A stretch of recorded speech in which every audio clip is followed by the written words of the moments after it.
Ini kita akan melihat peran pihak Kristen dalam pergerakan nasional di Indonesia, baik sebagai bangsa maupun gereja. Dalam sejarah terbentuknya bangsa Indonesia, pergerakan nasionalisme sebenarnya didominasi oleh pihak-pihak Islam. Pertanyaannya, apakah kekristenan juga berperan dalam upaya pembentukan bangsa Indonesia? Dalam buku Zakaria Ngelow, berupaya menunjukkan adanya peran historis pihak Kristen dalam pergerakan nasional, baik sebagai bangsa maupun sebagai gereja di Indonesia. Perjumpaan kekristenan dan nasionalisme Indonesia menjadi konteks di mana panggilan gereja diberi bentuk sumbangsih yang diberikan oleh pihak Kristen terhadap pergerakan nasional Indonesia. Maupun sebaliknya, kekristenan di Indonesia sebagai bagian dari kenyataan sejarah Indonesia yang terbuka bagi dinamika sejarah dan karena itu dapat dinilai secara kritis. Nasionalisme Indonesia diartikan keseluruhan gagasan-gagasan dan tindakan-tindakan yang bertolak dari dan terarah kepada perjuangan bangsa Indonesia menjadi bangsa yang merdeka dan bersatu. Studi ini dibatasi pada dua hal, sikap pihak Kristen Protestan terhadap pergerakan nasional di bidang politik dan pada pengaruh nasionalisme dalam perkembangan kekristenan Protestan di Indonesia.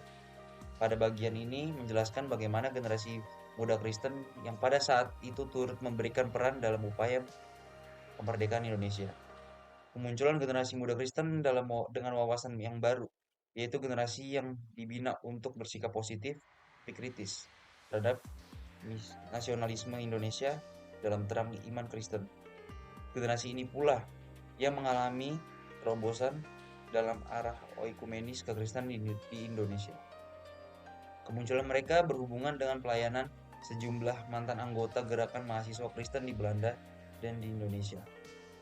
Dan dalam kaitannya dengan peristiwa-peristiwa ekumenis tahun 1920-an dan 1930-an, pembentukan CSV dan konferensi WSCF di Citirep tahun 1933 merupakan puncak-puncak utama dalam sejarah generasi ini. Sosok nasionalis generasi ini diungkapkan melalui dua orang tokoh, P.A. Tiendas dan J. Leymana, di bidang kepemimpinan dan pelayanan gereja. Pendirian HTS pada tahun 1934 juga merupakan terobosan penting dalam kemunculan generasi muda Kristen yang berwawasan baru.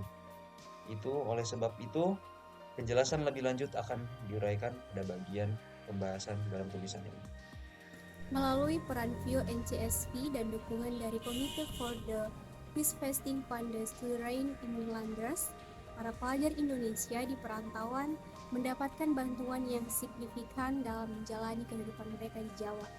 Upaya ini memberikan kontribusi positif dalam mendukung perkembangan pendidikan dan kesejahteraan para pelajar Indonesia di perantauan, serta memperkuat solidaritas di antara mereka.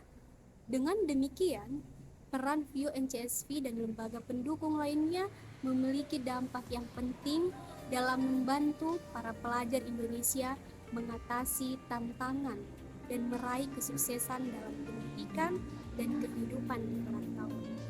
Dalam orientasi nasional, Cohen Stewart bersama istrinya membuat sebuah komunitas untuk membantu memberikan kursus tentang partai-partai politik di negara Belanda kepada kaum-kaum muda di Indonesia, karena menurutnya kegiatan politik di kalangan terpelajar di Indonesia masih kurang, sehingga kita perlu untuk membangun atau menciptakan pemahaman dan perwujudan politik pada para pemimpin dan mengerahkan mereka juga pada sikap dewasa rohani, kesadaran sosialisme, idealisme, dan kesederhanaan.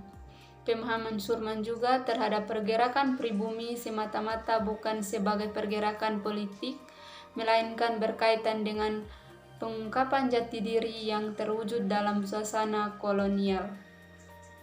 Salah satu peranan penting dalam perkembangan pergerakan mahasiswa Kristen sedunia, khususnya di Asia, yaitu VOI NCSV.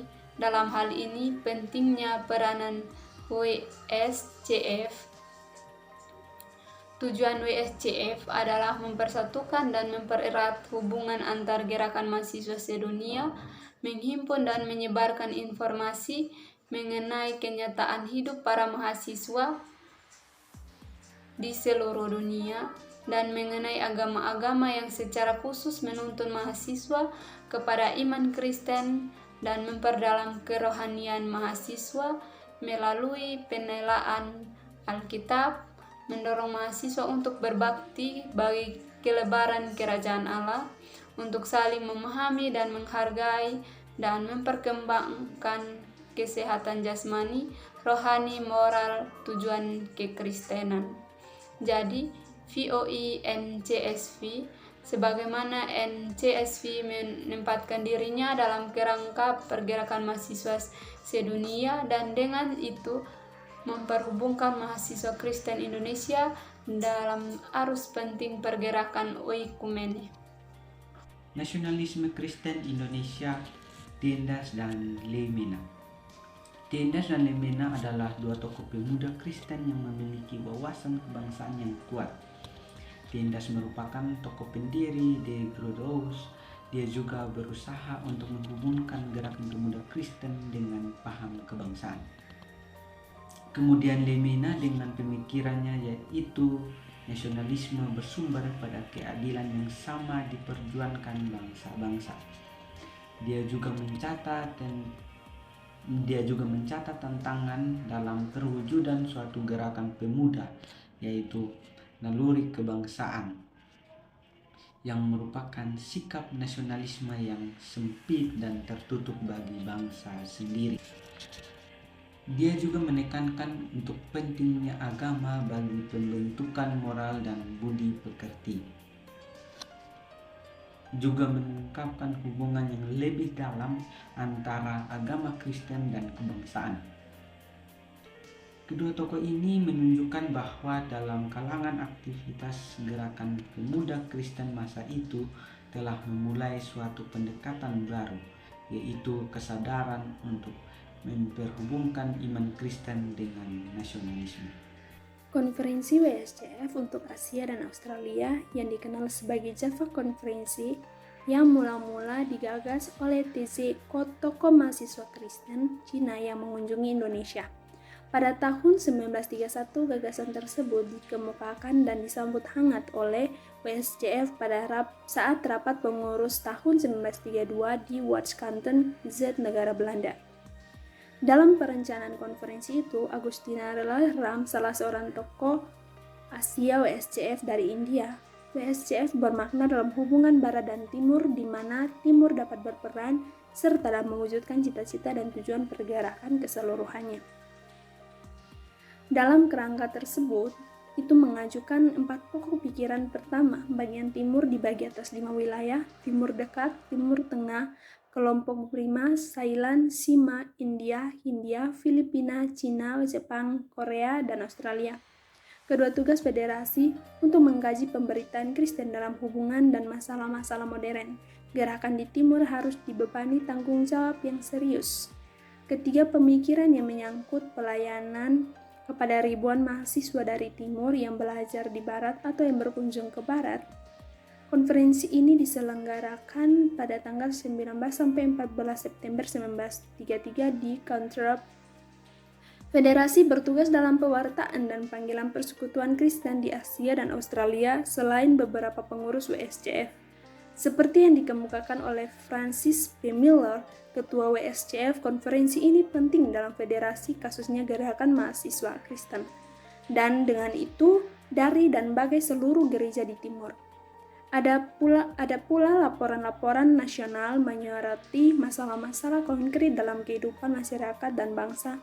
Masing-masing laporan tersebut jelas memperlihatkan perhatian mahasiswa Kristen sedunia terhadap masalah-masalah politik, sosial, nasional, dan internal, khususnya di Asia. Laporan mengenai Burma dan Thailand mengungkapkan masalah konflik antara ras, agama, dan sosial. Kecenderungan beralih ke komunisme yang makin bersifat Injili, tetap mempertahankan prinsip-prinsip sosial Kristianti. Semua mahasiswa Jepang menentang fasisme, sedangkan kapitalisme. Para intelektual Kristen Jepang umumnya mendukung komunisme dan sosialisme sebagai sistem ekonomi. Kearifan dan teisme terhadap agama Kristen dan usaha bangsa Filipina mengajukan kehidupan nasionalnya, sedangkan laporan dari Australia dan Selandia mengenai masalah-masalah khas di barat, yakni berhadapkan kekristenan dengan masalah-masalah masyarakat modern. Miller membicarakan masyarakat kapitalisme dengan mencatatkan sikap Kristen meliputi penolakan membela kapitalisme dan penentangan terhadap bentuk kekerasan. Secara khusus, Soichi Saito dari Jepang memberi kesaksian singkat mengenai pengaruh komunisme dan berkembangnya fasisme di negaranya. Dia mengutip seruan pada mahasiswa dan pemuda Kristen di Jepang untuk tetap setia kepada dasar Kristen. Ada juga laporan Leimena selaku ketua SCF AB Java mengenai Indonesia, sekaligus menjadi peluang bagi Kristenan 2% penduduk Indonesia beragama Kristen Protestan. Leimena menekankan 3 hal, yakni bahwa kecuali Korea tidak ada negara di Asia Timur dengan jumlah Kristen yang relatif banyak seperti di Indonesia. Leimena juga mengemukakan bahwa pusat pendidikan tinggi terdapat juga di kota-kota Batavia, Surabaya, dan Bandung, di mana sosial politik merupakan sumber utama menyambut usaha perluasan pendidikan dan pembinaan pemuda dan mahasiswa Kristen. Salah satu dari 4 ceramah dalam konferensi WSCF adalah kekristenan dan masyarakat. Baik, di sini saya akan menjelaskan pendidikan teologi HTS Hugris Theology School. Pada awalnya, pendidikan tenaga pribumi untuk membantu pekerjaan para pekabar Injil dilakukan melalui beberapa pola seperti pendidikan di rumah, pekabar Injil, dan pembukaan sekolah-sekolah guru sederhana pada tahun 1927. Pendidikan teologi di Indonesia pada masa itu memiliki tingkat pendidikan yang rendah, namun dengan tekanan yang kuat pada hubungan guru-murid dan keterampilan praktis, sehingga majalah-majalah Kristen memainkan peran penting dalam mengisi kekurangan kepustakaan teologi, dan terdapat pendekatan baru dalam pendidikan teologi di Jawa Timur pada tahun 1925. Dalam upaya kontekstualisasi teologi para pendidik, teologi juga memperhatikan kehidupan rohani orang Jawa, termaksud melalui kesusastraan dan sejarah Jawa. Hal ini bertujuan agar kekristenan dapat bertumbuh dalam tanah kehidupan yang utuh, dan juga pendidikan teologi untuk pribumi. Pada awalnya, pendidikan ini bertujuan agar tenaga pribumi membantu pekerjaan para pekabar Injil dilakukan melalui beberapa pola, mulai dari pendidikan di rumah, pekabar Injil, hingga pembukaan sekolah-sekolah guru sederhana seperti Quest School dan Normal School, yang menekankan kecakapan membaca, menulis, menghitung, dan pengetahuan Alkitab. Kemudian Sekolah Teologi Balewijata dibentuk pada tahun 1917 dan dibuka sebuah sekolah teologi dengan nama Balewijata di Malang. Dan sekolah ini dijelaskan sebagai tempat di mana para siswa selama 4 tahun menyerahkan diri kepada kehidupan bersama Kristus. Pendekatan baru pendidikan teologi yang juga dibentuk pada tahun 1925, terjadi pendekatan baru yang dimana dalam pendidikan ini teologi di Jawa Timur, kursus teologi itu dibuka bagi 20 orang guru jemaat dengan tujuan mendukung pendewasaan jemaat sebagai milik Kristus yang bertanggung jawab menjalankan panggilannya. Hal ini menunjukkan adanya kesadaran yang akan pentingnya kemandirian gereja dan kebutuhan akan pemimpin-pemimpin pribumi di dalamnya. Dengan demikian dapat disimpulkan bahwa pendidikan teologi di Indonesia pada masa lampau mengalami perkembangan melalui pendirian sekolah-sekolah teologi dan pendekatan baru dalam mendidik generasi muda Kristen di Indonesia dengan memperhatikan konteks budaya dan kehidupan rohani. Kesimpulan, mahasiswa Kristen dari berbagai negara seperti Cina, India, Jepang, dan Filipina menunjukkan perhatian yang besar terhadap masalah-masalah sosial politik nasional dan internasional. Mereka terlibat dalam pergumulan sosial, perjuangan kemerdekaan, dan perlawanan terhadap ideologi yang bertentangan dengan nilai-nilai Kristiani. Tantangan yang dihadapi oleh generasi muda Kristen termasuk naluri kebangsaan yang sempit, di mana setiap terhadap kebangsaan dapat bertentangan dengan nilai-nilai universal. Kebenaran yang diajarkan oleh agama penting untuk menjaga keseimbangan antara kesetiaan kepada Kristen dan kebangsaan tanpa mengorbankan prinsip-prinsip moralnya. Meskipun terdapat perbedaan dalam cara berpikir dan latar belakang, mahasiswa Kristen dapat berbagi negara dalam menciptakan suasana kesatuan dan kesungguhan dalam mencari pemahaman yang lebih jernih tentang pusat agamawi bersama. Hal ini menunjukkan pentingnya kerjasama lintas negara dan lintas agama dalam mencari solusi atas tantangan-tantangan sosial dan politik yang terjadi pada saat ini.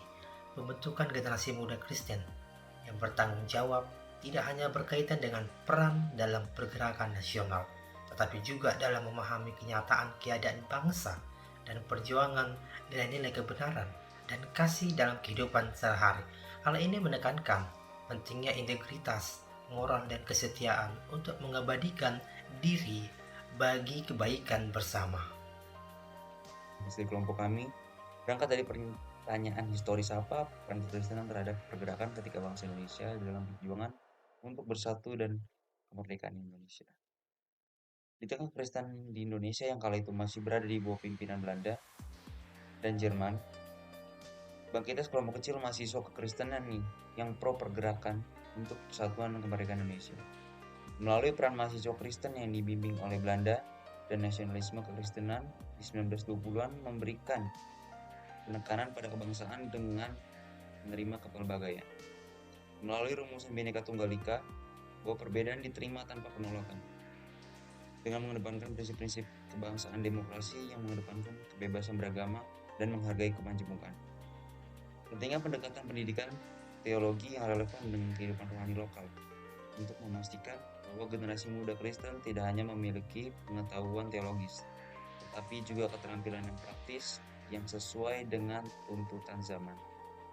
Tantangan bagi generasi muda Kristen untuk menjaga keseimbangan antara kesetiaan kepada kekristenan dan kebangsaan tanpa mengorbankan prinsip-prinsip moral universal. Penting untuk terlibat dalam perjuangan sosial politik dengan integritas dan kesadaran akan nilai-nilai Kristiani. Pentingnya menjaga keseimbangan antara kesetiaan agama dan kesetiaan terhadap negara dalam konteks hubungan antara kekristenan dan nasionalisme. Perlu dihindari konflik antara nilai-nilai universal kebenaran agama dengan kebanggaan nasionalisme yang berlebihan.